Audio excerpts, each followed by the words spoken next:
Hey everybody, how's it going? I hope you're doing well. My name is David Parsons. This is the Nostalgia Trap podcast. I have a great episode for you today, a conversation that I had the other day with Alan Ruff. If you don't know Alan Ruff's work, you should. I think that a lot of people who listen to this program and who listen to other left podcasts, especially the ones that have kind of a historical perspective, would really like the work that Alan does. He is the host of a show called A Public Affair. It's on WORT-FM out of Madison, Wisconsin, community radio. And the show, the whole archive is available at WORTFM.org. And I really can't recommend it enough. It's got great conversations, interviews with people, all sorts of folks from the left, and really kind of has a through line of historical perspectives on progressive change in America. In particular, he talks a lot about war and foreign policy and American foreign policy, particularly the Middle East. His latest episode, just to give you an example, is on the death of peace activist Rachel Corrie 15 years later. And he has Rachel Corrie's parents on the show, Cindy and Craig Corrie, who talk about the work they've done to keep confronting the kind of murderous regime of Israel in the Middle East, including BDS. They talk about the BDS movement and all sorts of other stuff. So I really, again, can't overstate how great this show is and how much I think people who listen to the Nostalgia Trap and other left shows would really appreciate Alan Ruff's work. So, in this episode, I talked to Alan about his background and how he developed his politics. He's someone who I intersect a lot with. I was actually on his show a few months ago. If you look down in the archive, we talk about the GI movement during the Vietnam War, which he was a part of, and he was one of those civilian peace activists who interacted a lot with the men and women in the military who were fighting against the American policy towards Vietnam and really fighting for their lives and the lives of the Vietnamese at the same time. Really incredible perspective that he provides on the underground newspaper movement and all the kinds of things that were circulating around the left at the time. And then, we go into the 70s and 80s and 90s and how all that stuff is transformed. We talk about Antifa and Trump and Obama and Bernie Sanders and everything else. And again, I can't really, for me, the perspective that people who lived through the 60s and 70s can provide, particularly the people who were active on the left during that era and are still active on the left, like Alan, they show us a path that I think many of us are on right now as younger people in a younger generation, what we can expect and the kind of struggles and the kind of issues we can expect to confront. I really loved this conversation. I hope you do too. You can find more Nostalgia Trap stuff all over the web. We're on Twitter, Instagram, Facebook, all that stuff. I don't know how much longer we'll be on Facebook, though. I don't know how much longer any of us will be on Facebook. That's a big question right now. But in either case, it's all there right now. And if you can support the show by leaving a review on iTunes or liking any of our stuff, all that stuff helps us keep the program going and keep building the show, which is what we want to do. And speaking of that, you can contribute to that process and subscribe to the show at patreon.com/nostalgiatrap.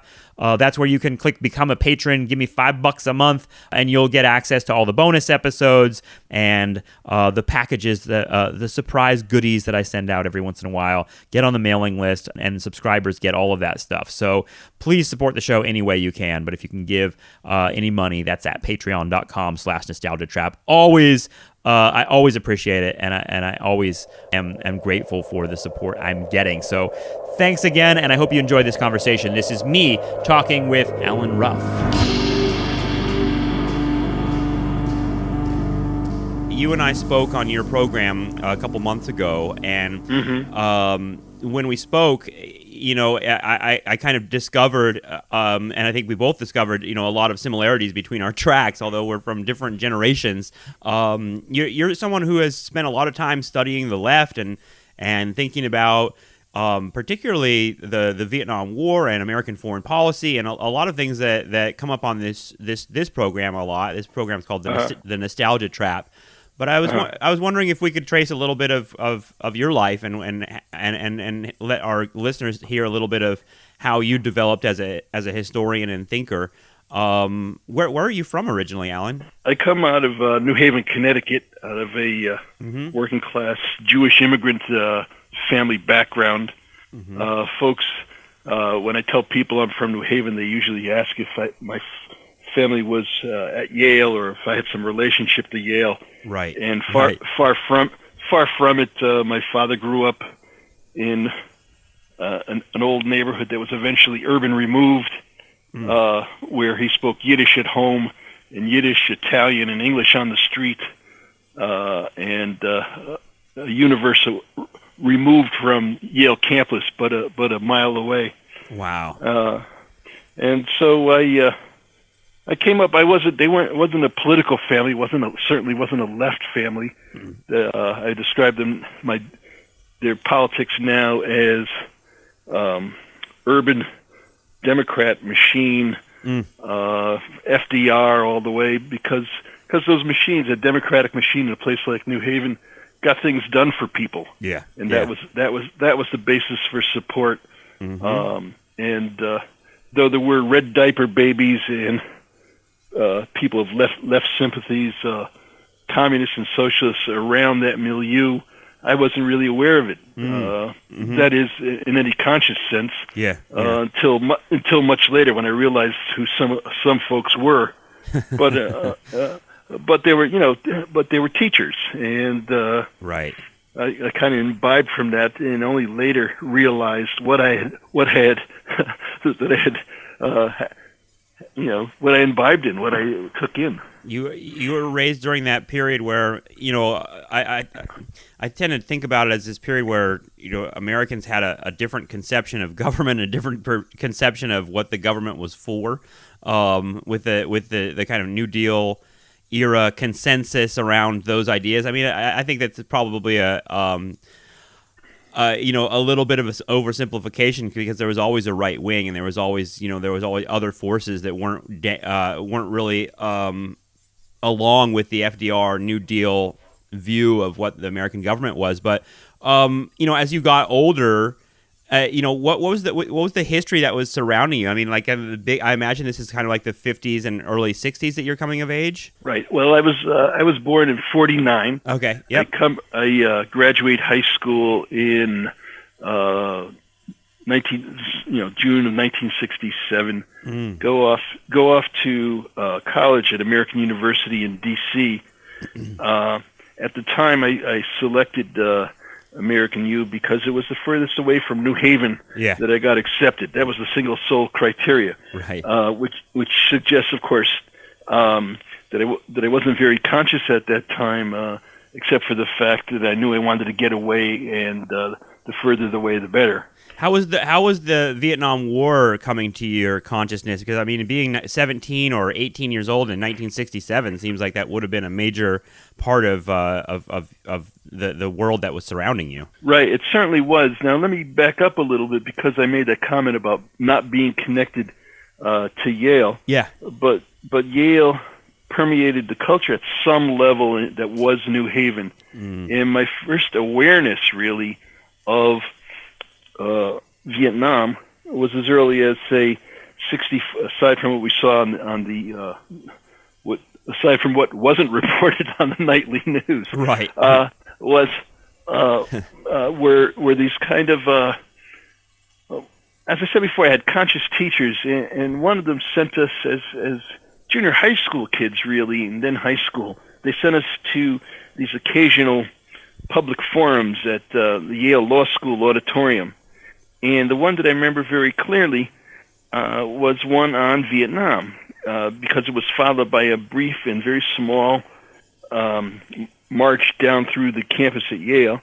And as a young high school kid with a couple of buddies, we kind of marched along, and not really understanding any of it at the time, but thinking back on it years later, that was the introduction. The great Staunton Lind, radical historian, spoke, I remember, and I can't recall who else. There was the I can't recall his name right now, but the chaplain, the Yale chaplain, whose name won't come to me at this moment, also spoke. And these are folks that went to Hanoi early on, like in '65 and so on. So that was an introduction. But then going to D.C. just a couple years later in '67 meant basically placing myself, again, unconsciously, not as an unaware young kid that was, coming of age and trying to figure stuff out. Right. But D.C. was the epicenter, of course, of so much that went on through the period. Went to my first anti-war rallies, in that fall, as a matter of fact, and in a sense never looked back. Yeah. And what was the scene like at the college you went to, where the anti-war scene was growing? And I mean, if you arrived there in '67, I feel like the anti-war movement had grown to be more than just the Berkeley campus. It seems like it was probably on college campuses across the nation. So what was the scene like at American University? Well, at that point, of course, there was an SDS chapter, right, and numbers of people who were some were red diaper, came out of left families. Not all of them. Not at a place like American University. Some of them had come through the civil rights movement at some level or other, going to things like in the mid '60s already, Freedom Summer, etc. But right, there's an SDS chapter, and what's often lost now is that the various movements that were swirling at the time were not compartmentalized. They weren't separate. It wasn't fragmented. There was a counterculture that was blended with politics, and a politics that was blended with that scene. There was it's kind of let me bet. It's kind of hard to describe because there was this. Well, the social historians and sociologists talk about an accelerated social time. Yeah. Where that dynamic, which we often often flatly described as the movement, but there was this movement going on, and as a young kid, suddenly in it, experiencing it, whether it be drugs and rock and roll or left politics, student politics, because there was a student movement that overlapped and blended with the anti-war movement. Yep. There was a black student strike at Howard University right across town that affected many of us. Just hearing about it as a predominantly white campus in a very different part of Washington, D.C. And then in the fall, things really begin to move in the spring of '68. So I go there. I go to D.C. in September of '67. Right. And in the spring of '68, which is 50 years ago right now. We are celebrating every. I feel like every day of 2018 is a 50-year anniversary of something kind of monumental. Sure. But right now it's the spring of 2018, and looking back on the spring of 1968, that spring seems like one of the most kind of explosive moments in the whole history of the '60s. Definitely. It starts, of course, in at the end of January with the Tet Offensive. Right. In Vietnam, which marked a turning point. Mm-hmm. It was a turning point because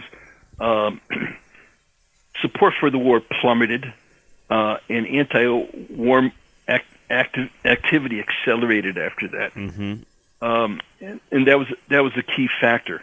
But then comes the spring of '68, and you have this chain of events in rapid succession that changed many of us. Yeah. And of course, we were jubilant.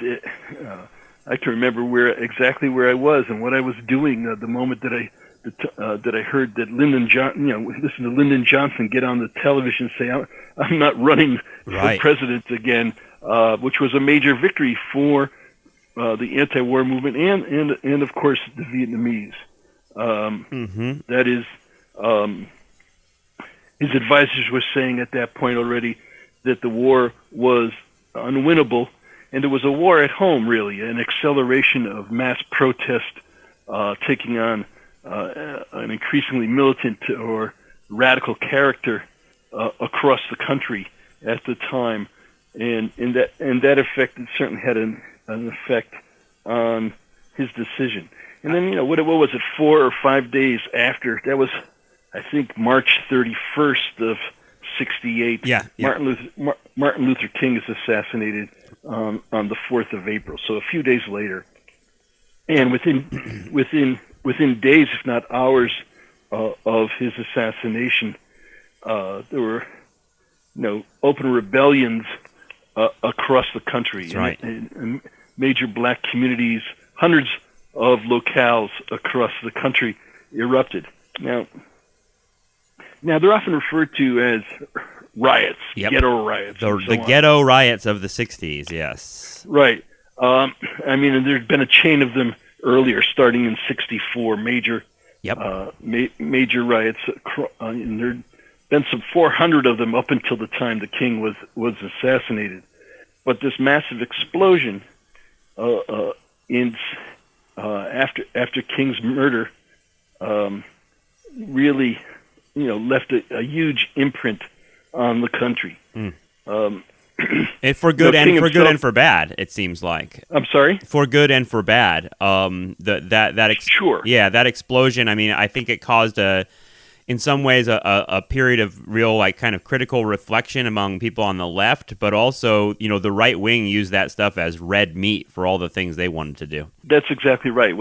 It's often people talk about the new left and the student movement and all the protests that was going on, but it also fueled, starting, of course, with the defeat of Barry Goldwater in 1964. It also fueled what eventually became known as the New Right. Right. And of course, the ascendancy of the right wing that we're currently experiencing in this country, and globally for that matter, has roots in part as a reaction to the to the various movements for liberation occurring in the late 60s. I agree. We're still very much. I think that's why talking to you and talking to people from this era feels so critical to me, because it feels like we're still in the political tensions and the social tensions that emerged out of the 60s and the Vietnam War and all the stuff that surrounded it is still there. It's not that revolutionary an idea to think about it that way, because our president, Donald Trump, is from that era himself, is a baby boomer, and very much, I think, had a lot of his politics formed by a lot of those tensions. So, we're sitting here still in 2018 living out a lot of the really kind of rotten politics that emerged out of the 1960s, and particularly the race stuff, but there's a lot of other stuff, obviously. There's a reaction against so much that continues to this moment. Mm-hmm. For instance, the second wave modern women's liberation movement had its birth in that period. The gay rights movement, LGBT movement, not called that at the time, but the gay rights movement came directly out of that period of the late 60s in the rise of not just black militancy or black liberation struggles, but of Puerto Rican and Chicano and Asian and the American Indian movement, right with us today, of course. Right. All of that had its birth in the confluence, the conjecture, really, or conjuncture, of everything that was going on. This realization that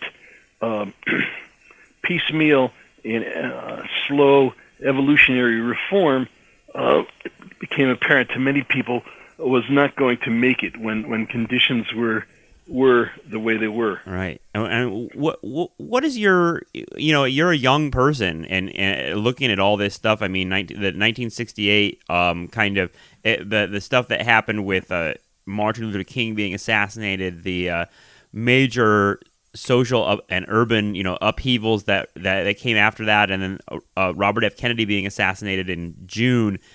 When you're looking at all that stuff as a young person, were you? My dad is a similar age to you. He always tells me that he felt like the world was coming apart. It felt like you can look at it from today and see it in a different perspective, but at the time, it felt like total chaos. Did it feel that way to you? I wouldn't dub it as chaos at that time. Mm-hmm. I already commented about how things seem to be accelerating.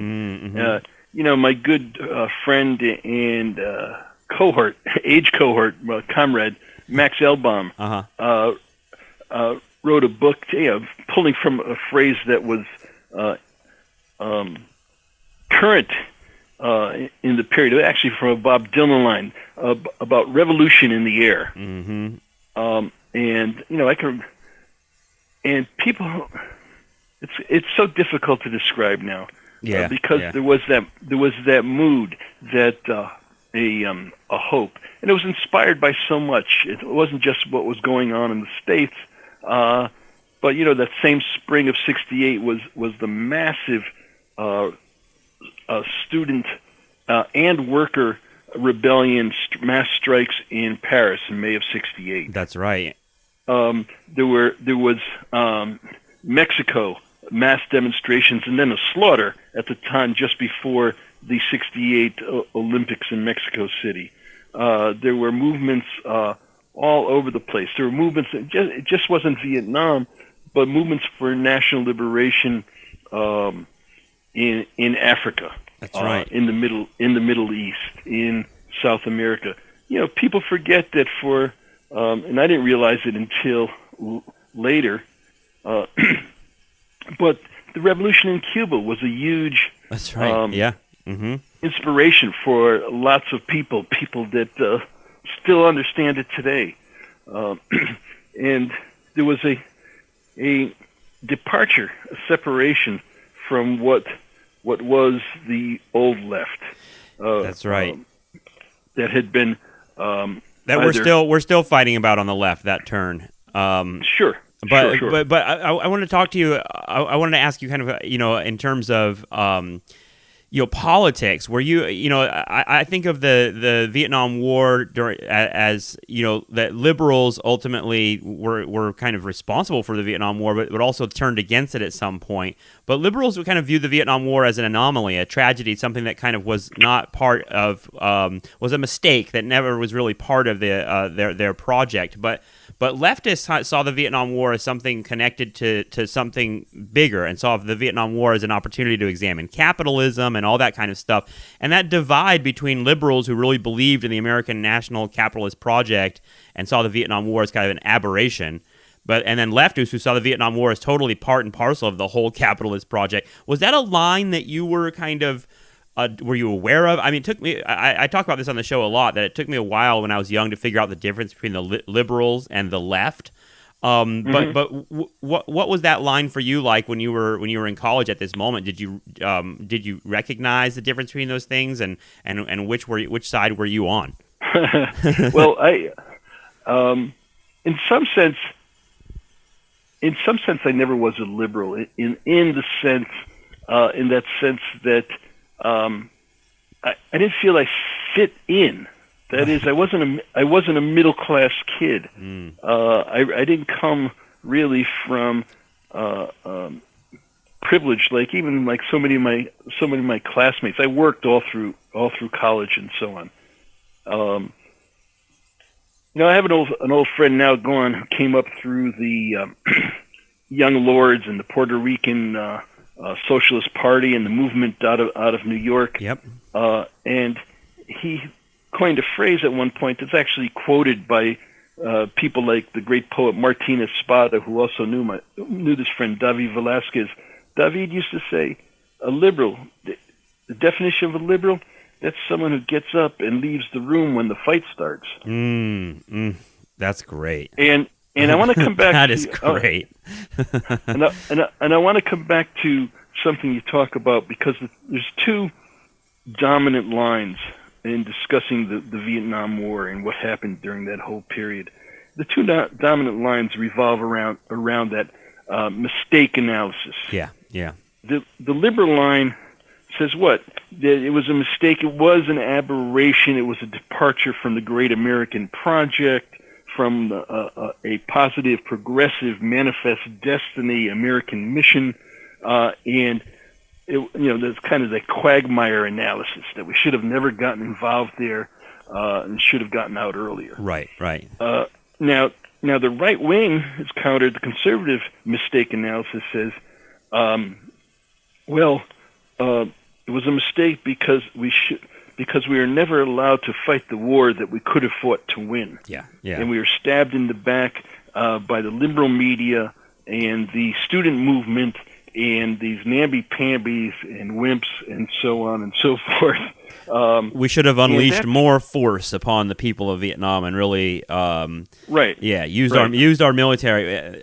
That's the we fought with one hand tied behind our back thesis. Right, which of course comes from, that was the claim that the early fascist movement, the Freikorps veterans in the Weimar Republic in Germany claimed. Wow.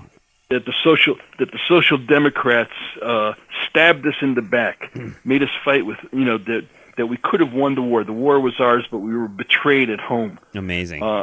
And that was a major line that the Nazis used. Yeah. So were you a part of SDS? Did you join those groups? And what was your what was your activist kind of experience?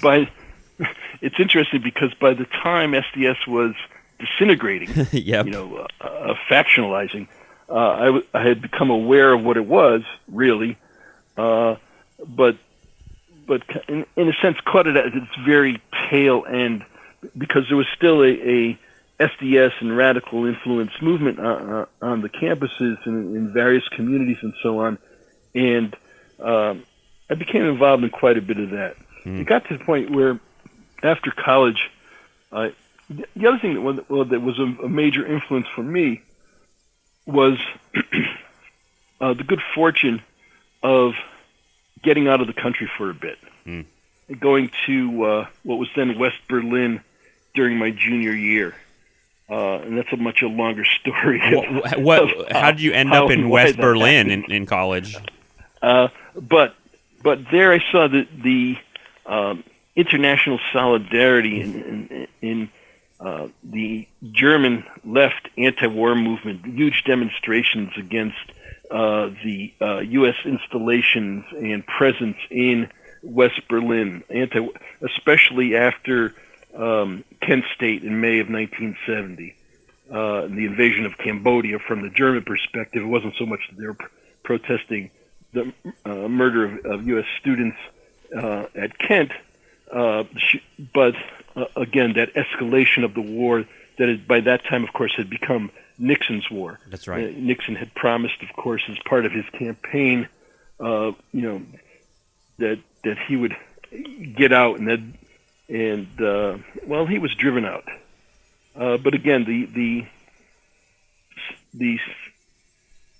left movement in Berlin that I witnessed and experienced and was educated by it at a very important level was also fundamental in my own kind of political trajectory. Is this part now? When I think of Germany and I think of Vietnam, I think of there's this movement called RITA, the Resistance Inside the American Military, or Resistance Inside the Army. That Germany was a place where I think there was at least one, maybe a couple of GI coffee houses in Germany where there was anti-war stuff, and GIs were kind of starting to question the war and have underground newspapers over there. Was that a part of your experience there? Did you see that stuff? It was very directly part of my experience. In one of those early May. Actually, it was May Day of I have to think. May Day of '70. There was a huge demonstration against that weekend. There was a huge demonstration against the America House, which was the U.S. Information Agency library that was downtown Berlin, and the entire German left, the communists, Trotskyists, Maoists, anarchists, all marching in their own formations, besieged the place. and the police attacked on horseback the demonstrators at that time, and a shooting took place. A Berliner cop opened fire, and but he was tackled, disarmed by a group of GIs. I learned later, GIs in civilian clothes that had come to the demonstration. Wow. What an incredible story that is. I met those guys, and it turned out they were the publishers of the major GI anti-war paper, GI resistance movement paper in Berlin at the time, called Up Against the Wall. Yes. And sorry to interrupt, but is that related to there was a phrase "up against the wall, motherfucker," right? That was a kind of like common phrase at the time. Is that name of that paper related to that? Well, of course, it was the Berlin Wall was very present, right?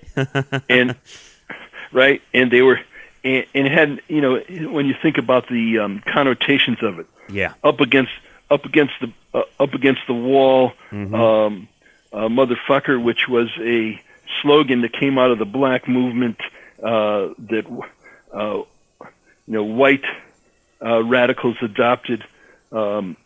It was a Panther. It was in the Black Panther press at the time. Okay, yeah. But again, it was stick 'em up, hands up, right? Get against the wall, right? I get it. Yep. So this is about the police. Yeah, but the GIs were saying, that there was a wall of repression, a wall of authority, a wall of the military machine. Yeah. And they were saying we're up against that too. Wow. But anyway, to get back to that little story, I ended up for a very brief time, having met these guys during this demonstration. I ended up distributing the paper outside the gates of one of the major U.S. military installation in Berlin at that time. Wow. Why? Well, the GIs themselves could not distribute it. They get hauled off by the MPs. Yep. But the MPs had no authority over the couple of us who handed out that paper. They would call the German cops, and the German cop says, "Well, these are Amerikaners. What do you want us to do?" So we were in that kind of gray zone that allowed us some opportunity. And again, it was little things like that that by that time I was political, or at least I thought myself political at the time. Right. Sounds pretty political to me, handing out radical literature to American GIs who are stationed in Germany on the way to the Vietnam War. That sounds pretty radical to me.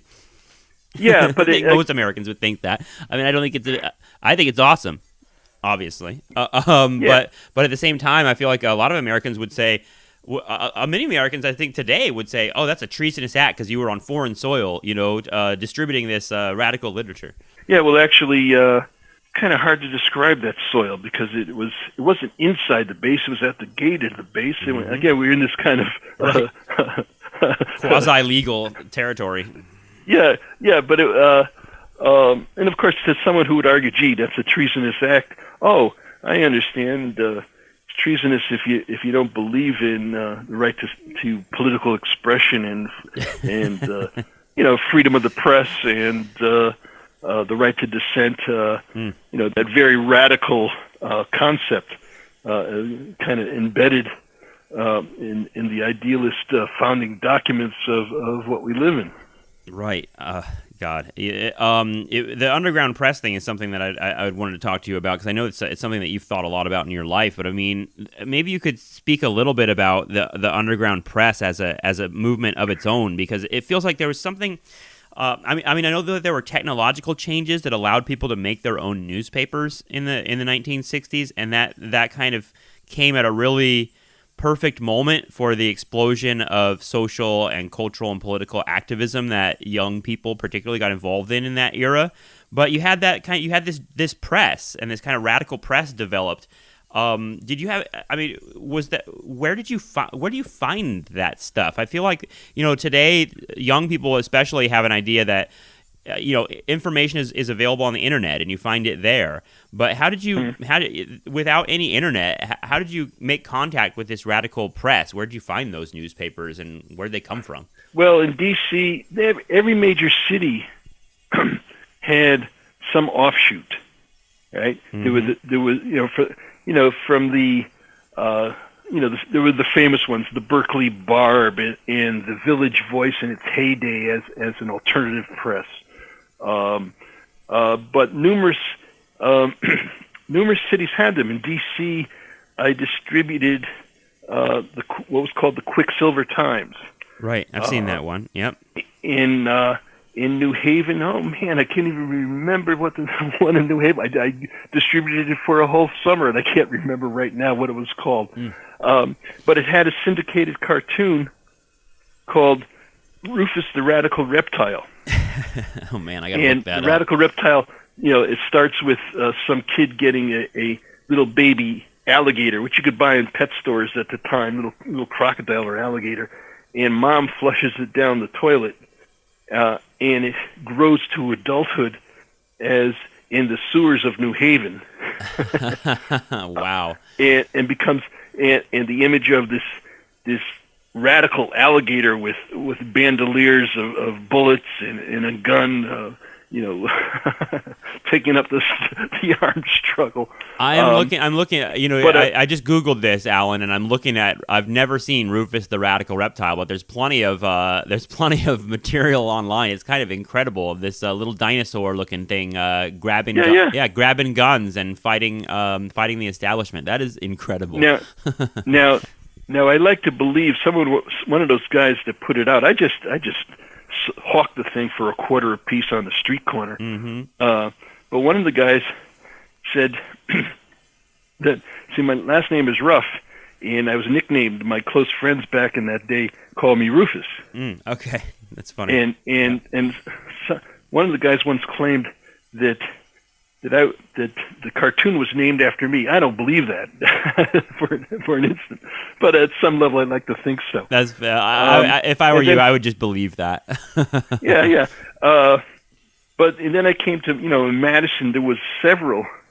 There was a long tradition of underground press, a thing called Kaleidoscope, and some of them I can't remember the names, but there was the notorious irreverent Takeover, and oh man, you're tapping memory here that I can't immediately recall. Well, you didn't you wrote about the radical press. I mean, you've written kind of like histories of the left, and you ended up going to the University of Wisconsin-Madison. Is that right? Yeah. I did my grad work here. I'm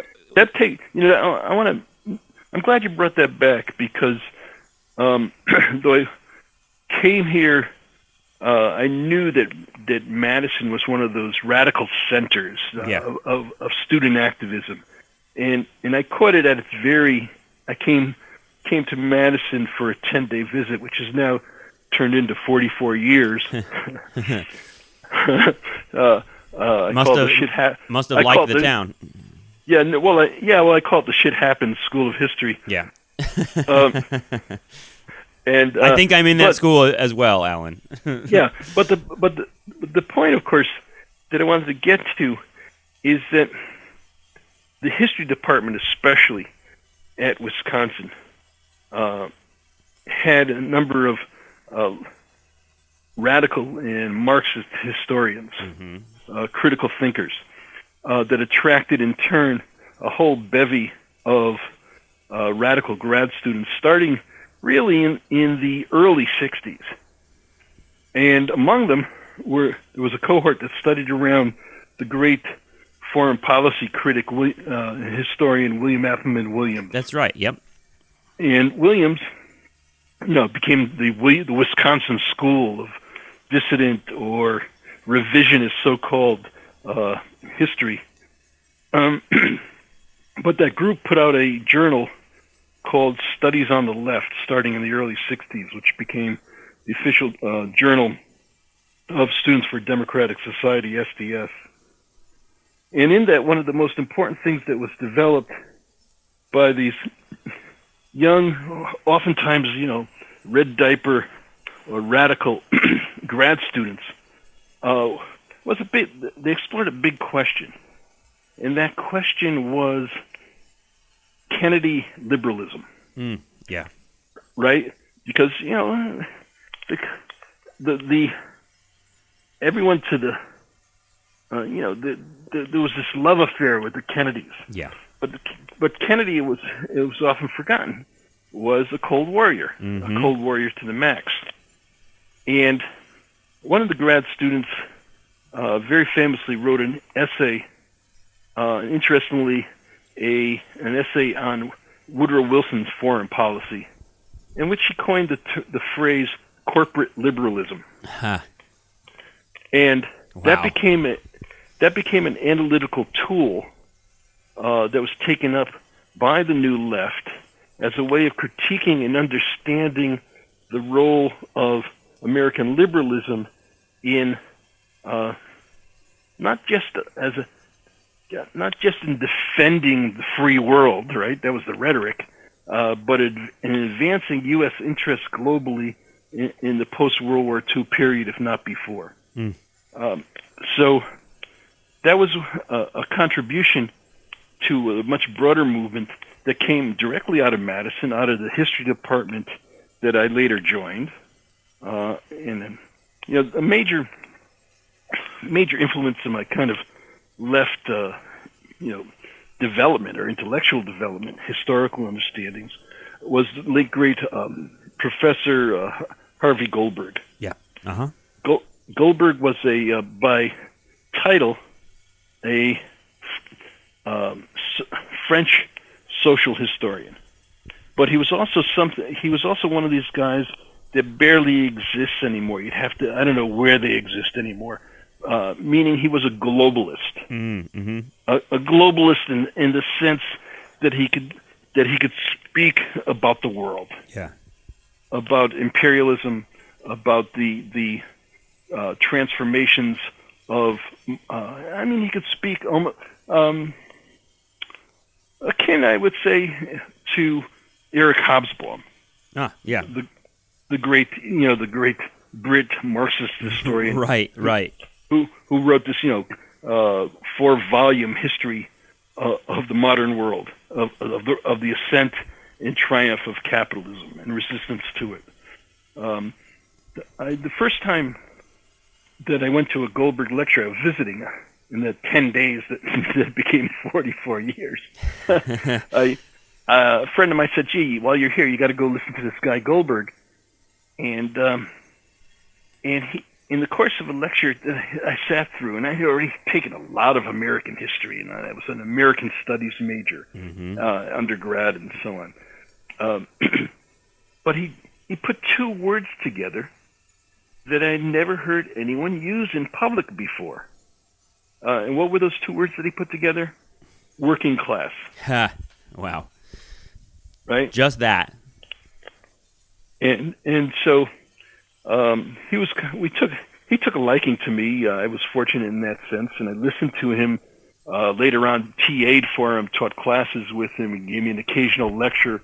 But I listened to him for 12 years, a major.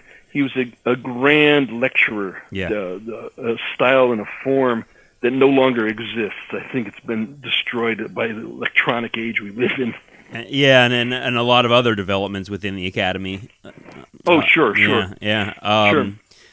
So that sounds like that grad school and finding a community of scholars at the University of Wisconsin at Madison in the history department there seems like that was kind of made you think about class in different ways. Am I right about that? And then kind of like pushed you to kind of, I don't know, the way I put it, and the way I would put it in my own kind of trajectory is, I was really into politics and history before I got to graduate school, but graduate school kind of gave me a language through which to kind of understand and speak more clearly about what the problems were in American society. And class is definitely one that I feel like, just like you, is one that isn't really on the surface in American political life. People don't talk about class in this country, and that missing element seems like, it's in the academies. People talk about class. It's the only place you can find Marxists anymore, really.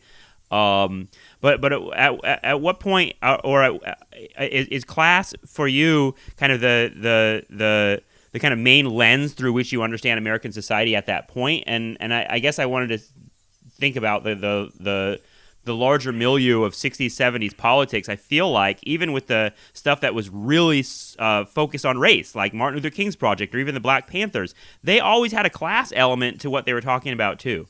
And it seems like that, has it been it must have been difficult to watch class be such a big part of the movement and then kind of go away in the decades after, or am I wrong about that? Notions of class, not just as a sociological concept, but as a relationship of power, right? Of who has and who hasn't, who does and who doesn't, who has access, who doesn't.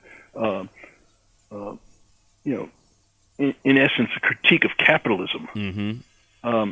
Is, from my perspective, absolutely essential.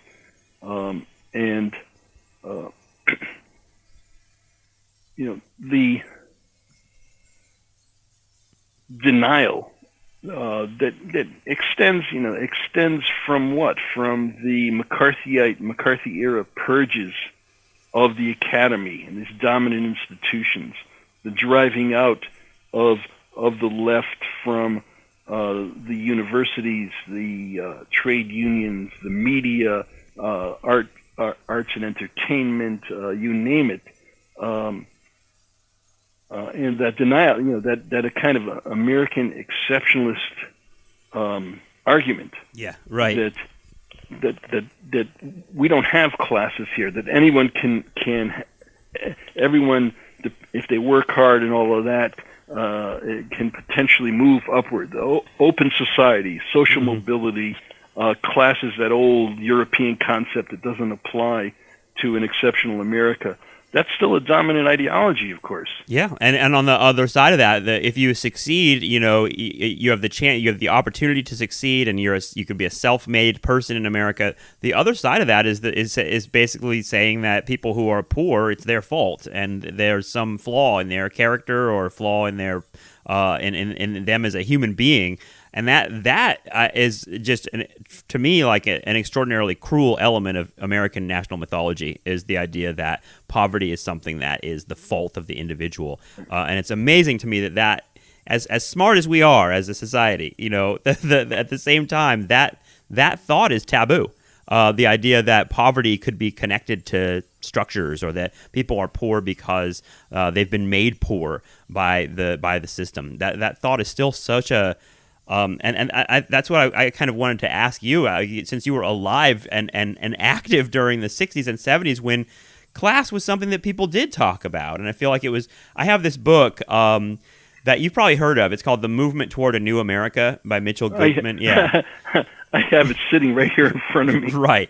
And it's like, I showed it to my students who are at Emerson College in Los Angeles this week or last week, and they were kind of like blown away by this whole milieu that's displayed in this book, which is a collage of underground newspapers, and it just kind of displays like this kind of incredible milieu of political and social and cultural work being done by people to kind of create this new idea of what America could be. And I see that it wasn't just one person, but it was like lots and lots of people involved in this project. And then I think about 2018. I think about Trump. I think about where we're at and how little class is on the lips of people. Although I guess Bernie Sanders is bringing that conversation back to the mainstream. But either way, I mean, it must have been kind of depressing to watch that movement kind of go away over the years since the 60s and 70s. Well, before I came to Madison, I lived in Boulder, Colorado for a short time. Mm-hmm. And by that time, I was living with there was like 8 of us sharing a house in Boulder, and several of us watching what was by then the disintegration of so much of the movement that we had pinned our hopes on disintegrating. Yep. That we actually spread a map of the United States out on the dining room table and said, "Well, where the hell should we go? What can we do?" Boulder for me was dead ended, right? And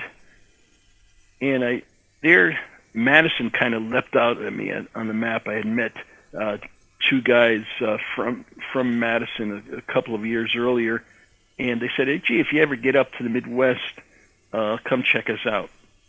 So I did that. In the middle of the winter, the winter of what the heck was that? 74. I hitchhiked from Boulder to Madison. Wow. And spent that 10 days. And at that time, there was still a kind of, compared to where else I had been, a vibrant political street culture, right? Mm-hmm. Activism at numerous levels. People coming off of the 60s, early 70s, moved into every sector imaginable in a place like Madison. Alternative institutions, co-ops, workers' co-ops, producers' co-ops, political formations, solidarity formations, women's groups, gay groups, and so on and so forth. And that still percolates. Yeah. But at the same time, there's always been in the background, or sometimes, unfortunately, in the foreground, a dialectic of reaction and repression. The right, as we mentioned before, learned their lessons off of the rebellion, unrest, and discontent of the 60s. That's right. Go ahead. The thing that at one level my understanding deepened regarding the relationship of certainly race and class. Mm-hmm. There's the common language now of intersectionality. Yes. And that's real and must not be ignored. But your listeners, if they aren't, should become acquainted with the masterful work of perhaps the greatest living African American radical historian, Gerald Horne. Mm-hmm. And Gerald Horne, I just had him on my program here in Madison yesterday. Horne he's basically been on this irrepressible project on fire to bring forward the centrality of race, of racism, white supremacy, and in the development of capitalism in what we live in. It is phenomenal.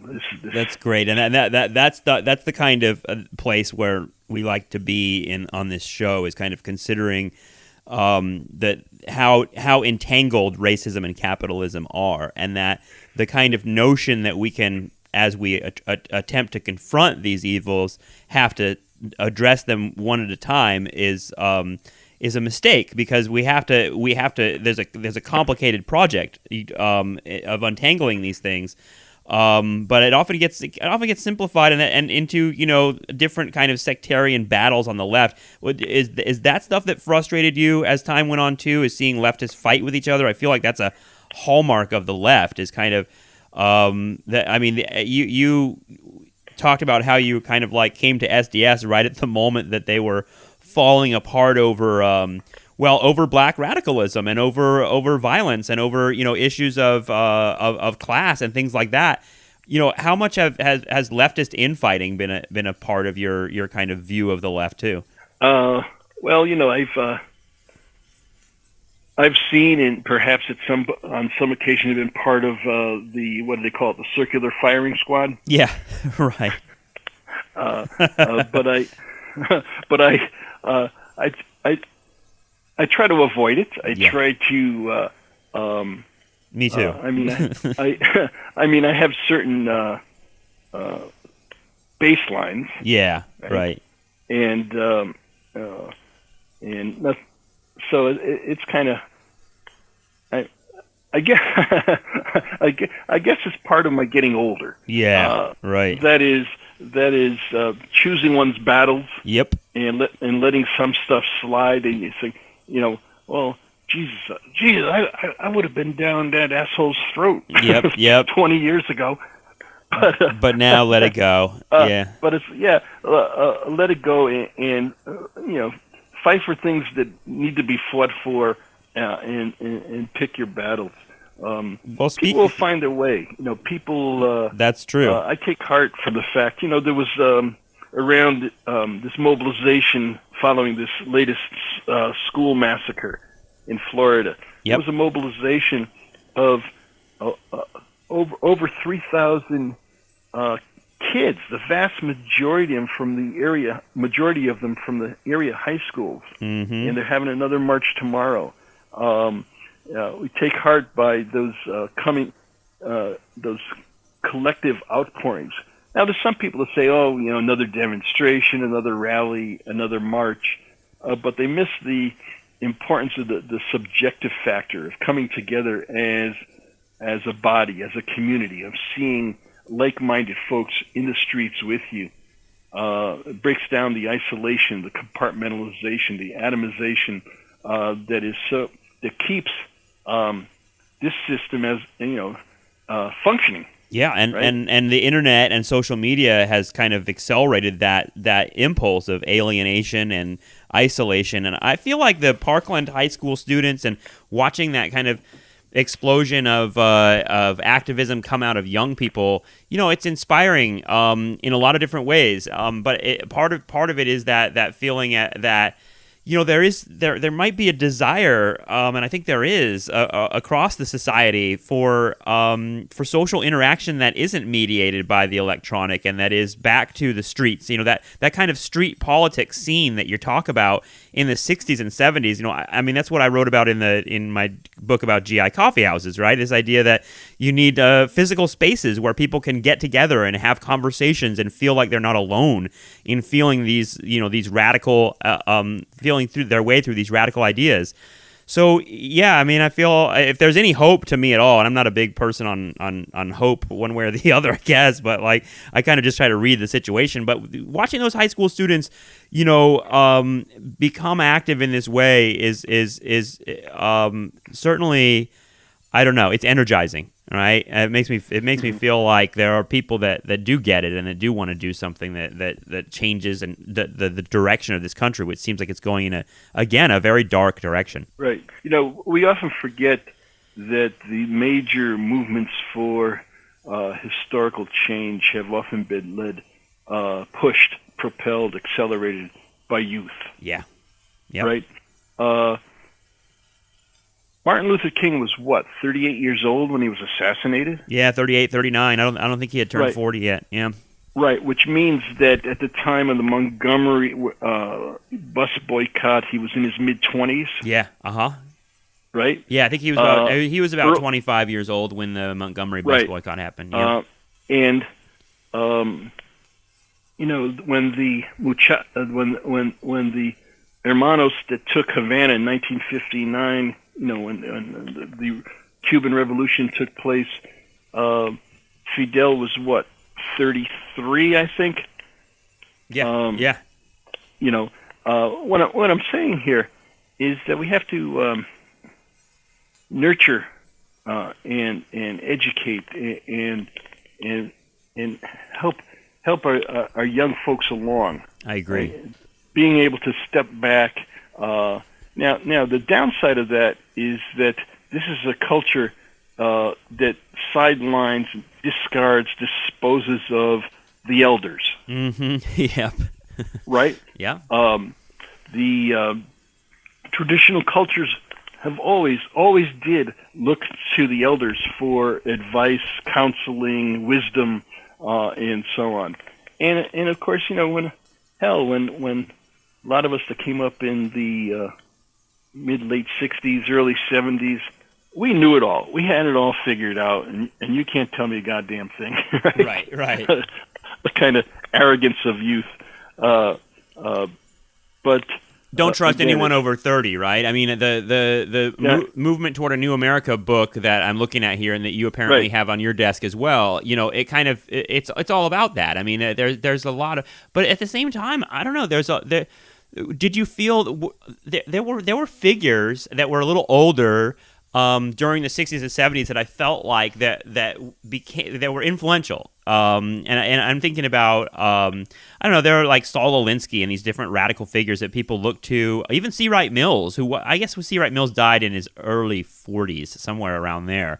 But either way, I mean, I feel like there were a few elder statesmen and elder stateswomen that were part of the movement as I flip through this book. But at the same time, you're right. The youth culture is kind of the dominant kind of language through which it's happening. And so excluding the older voices is something that I agree. I think is something we're going to have to get over. But you notice that's happening now in terms of older people, you know, looking at these high school students and hating them and judging them and saying that, I mean, even to the point where, you know, the real crazies are saying things like the kids are actors. They're not even real. I mean, we've gotten to that level of cultural denial and insanity in America. Right, but the other side of that coin, of course, is that you can go on YouTube right now and look at the speech that Bernie Sanders gave to these youth demonstrating last week in D.C., and the adulation that the kids poured out. Oh, it's amazing. Yeah, looking to just touch him. Yeah, I know. It's like Beatlemania. Yeah. You're exactly right. Right. I touched Ringo's drumstick. Right. Yeah. I mean, did the Bernie Sanders? I mean, we don't have to. We've litigated the 2016 election a million times on this show, but did the Bernie Sanders phenomenon? Was it one that caught your attention? Was it one that you felt like was different than other moments since the 60s where arguably people said that Obama was kind of like that moment, but I mean, obviously we know that wasn't true. But does Bernie Sanders feel like something different is going on in America since those decades? Well, first off, of course, his first major rally, 10,000 people turned out for him here in Madison. Wow. Right? That was the first. Yeah. That was at the kickoff. And I have my own particular critiques, as I did of Obama and Sanders, primarily around U.S. foreign policy and interventionism in the Middle East and so on and so forth. Most of my adult radical or political work has revolved around questions of the Middle East. And at the same time, here's a guy. What's the major outcome of that insurgency, if you want to call it that? Right? Was two words re-entered the political dialogue: socialism and fascism. Yeah, that's right. Right. The two polar opposites. And often have been placed together as we either have socialism or fascism, right? That those are those are options of extremities in American life. Right. Yeah. Well, I think Rosa Luxemburg said it best when the alternatives are socialism or barbarism. Right, and barbarism is to me, when I think of barbarism, I think of fascism in America, and it's the same thing, right? Sure. And I'm not optimistic about the future. No. Right? No. I describe it this way: that you have this accelerating locomotive pulling a bunch of cars barreling down the track. And that engine is capitalist accumulation, right? And it's headed for a T-bone collision with the environmental crisis. Yeah, I think that's true. Yep. And there's that engine, that car, that train barreling down that track has no solution for the impending, already visible, and at this point, kind of inevitable collision. Why? Because that engine bellowing its smoke and its pollution and so on is the primary engine of global despoliation. Yeah. Okay? Because it has no solutions. There are no reform alternatives. Yeah, I think a lot of people are hoping that that's not true. That there is some sort of panacea that we're going to find that's going to we're going to develop some technology and we're going to all of a sudden drive cars that run on garbage and it's all going to be solved. Carbon exchanges, right? Right. It seems like a fantasy to me at this point. If we haven't done it by now. Yeah, but because they have no solutions, and because that collision, as it deepens, as it becomes more clear and more intensified, is going to set off social unrest, not only nationally but internationally, globally. And it already is. I mean, we're in.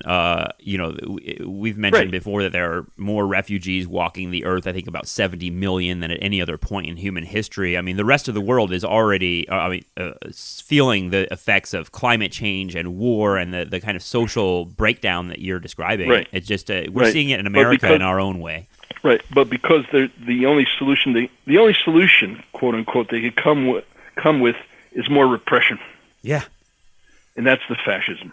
And that's, I think we'll see that too. And, I don't like to be the person that's like ringing the bell that darkness is descending upon us. But, it's fascinating to talk to someone like you, Alan, because you've lived through this era in which, I feel like the 60s and 70s had a kind of apocalyptic edge to them as well, as much as they were about hope and sex, drugs, and rock and roll and creating a new utopia. There was also a sense that, and especially as you move into the 70s, I feel, it gets really dark, and particularly around, assassinations and violence, and then, for me, I'm partially grateful that I didn't have to watch that utopic dream be kind of washed down the drain in the 70s and watch Reagan rise, and watch the Bush family attack Iraq. I mean, it's just been your life, and the lives of many baby boomers, I feel, has been watching a kind of slow motion nightmare in a lot of ways. But many people don't see it that way. I mean, I think that a lot of Americans just see the country as a place that they live their lives, and that's about it. But I don't describe myself as a baby boomer. I like to describe myself as a 68er. There you go. I think that's probably more accurate in your case, because baby boomer certainly has a lot of connotations about the suburbs and everything else. Right. Let me finish out. You made me think of what informed my political development or my social perspective. Please. Long before I had politics, right? Meaning progressive left politics. Long before I had any of that kind of understanding of the world, I was, I grew up in a family who, on my father's side, the only ones that survived the Holocaust were those who happened to migrate to North America prior to World War I. The same, basically true of my mother's side. When I was about 7 years old, my mother's mother was taking care of us while my folks were out on a Sunday evening. And I was sitting as a 7-year-old kid on the floor in front of the TV. And there was some documentary about the Holocaust, showing the Jewish Holocaust, showing the camps. And it was just more. By that time, I was already, I was a first-generation television baby. Right. Talk about technologies. Yep. And I'd already seen that stuff, and I reached up, and I changed. I started. The dial used to be on the front of the TV to change the channel. I reached up and started to turn the dial to see what else was on, and a voice that I never heard before came from behind me, my grandmother sitting on the sofa, and all she said was, "Put that back." Mm. And I turned. I was kind of surprised, and I turned, and there were tears streaming down her face. Mm. Mm-hmm. Right? And that stayed with me, well, as I tell you this moment. Yeah, your whole life, yeah. You know, and I've, on occasion, rumbled with Nazis on the streets here in the Midwest, have, physically fought it out, was arrested on occasion for such activity. What we would call Antifa activities today, in today's language. I'm sorry? The rise of Antifa on college campuses, and the people that are confronting the fascists and the rising Nazi movement in the U.S. Yeah, you were part of that. Yeah. Well, there are many of us who were Antifa before Antifa. Right. Yeah. It feels like it. I mean, you can watch. I mean, I mentioned that documentary Berkeley in the '60s. I mean, you can watch people fighting it out on these college campuses. It's kind of incredible. Yeah, that's the companion, of course, for Madison is The War at Home. That's right. Yeah, great stuff. Right. Alan Ruff. So yeah, that's go ahead. Yeah, no. So that's what when I think about it, that's the baseline of what's informed a good part of my life. So that's what made you a radical, Al? I had no choice. Right. I love that. Had no choice. I really appreciate you telling me your story. I know my listeners will appreciate listening to it, because I feel like the era. I mean, obviously, I've made a wager in my historical career, but more so in my kind of just political ideas, that the 1960s and 1970s are absolutely critical moments for us to understand and for us to kind of bring back and kind of convert that movement into a 21st century language. And I don't know if that's what's happening now. I don't know if we'll see that happen. I certainly am excited about the stuff like Bernie Sanders and young people. But it's so great to hear your perspectives. And thanks for sharing it with us. Well, David, thanks. Chris, I want to encourage your listeners to listen to my program on WORT 89.9 FM in Madison. I'm on every Thursday noon to 1 p.m. Central Time, and it's also archived at the WORT.org website. So, and that is a great resource for people wanting to learn more about the history of the left and the place that we're at. Thank you again for joining me. All right, thank you for the opportunity. Okay, I had a great time with Alan Ruff. I want to thank him for being on the show, and I hope that everybody enjoyed that conversation as much as I did. It always kind of blows my mind to hear from people who have been active on the left for decades, because it makes me wonder, is this what I have to look forward to? Is this kind of process of being, constantly kind of these cycles of being disappointed and inspired and disappointed and inspired over and over? And that's, I think, part of what makes political struggle. So I love hearing from people that have a kind of wider perspective on it. So thanks, Alan Ruff, for being on the show. And again, check out his whole archive, WORTFM.org. The show is called A Public Affair, and it's an incredible document, an incredible archive of conversations just like the ones we have here on Nostalgia Trap, with a whole other set of guests that I think that people who listen to this show would really appreciate. And you can find more Nostalgia Trap all over the web, but please consider subscribing to the show for $5 a month. You get access to bonus episodes and other cool stuff. That is at patreon.com/Nostalgia Trap. Click Become a Patron and join the Nostalgia Trap party. Thanks so much. We will see you next time.